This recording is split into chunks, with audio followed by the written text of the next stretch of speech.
சுட சுட சாப்பாட்டுக்குங்க சின்ன நெல்லிக்காய் தொக்கும் நல்லெண்ணெயும் சேர்த்து சாப்பிட்டா லெவலு வேற லெவலாக இருக்குங்க. சின்ன நெல்லிக்காய் தொக்கு எப்படி செய்யலாம்னு பார்க்கலாம் வாங்க. சின்ன நெல்லிக்காய் 2 டம்ளர் எடுத்துக்கிறாங்க. இன்ச் பண்ணி கொட்டை தனியாக சதை தனியாக எடுத்துக்கலாங்க.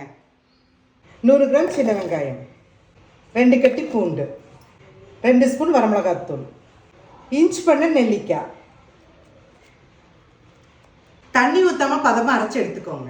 1/2 ஸ்பூன் வெந்தயம், 1/2 ஸ்பூன் கடுகு நம்ம வெறும் அடிச்சுட்டா வறுத்து எடுத்துக்கலாங்க.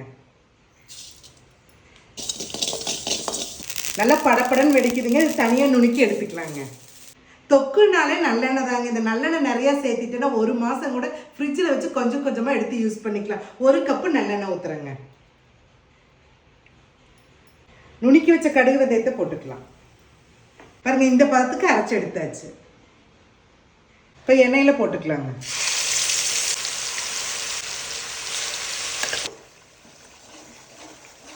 இந்த தொக்கு ஆகிறதுக்கு 1/4 மணி நேரம் ஆகுங்க. அப்பப்போ சின்னதை வச்சு நல்லா கலக்கி கலக்கி விட்டுக்கோங்க. பாருங்க, தொக்குல எண்ணெய் நல்லா திரண்டு வருது. இந்த சமயத்தில் லைட்டாக பெருங்காயத்தூள் போட்டுக்கலாங்க. அதையும் போட்டு ஒரு கலக்கிடலாங்க. அவ்வளோதாங்க, சுவையான நெல்லிக்காய் தொக்கு ரெடிங்க.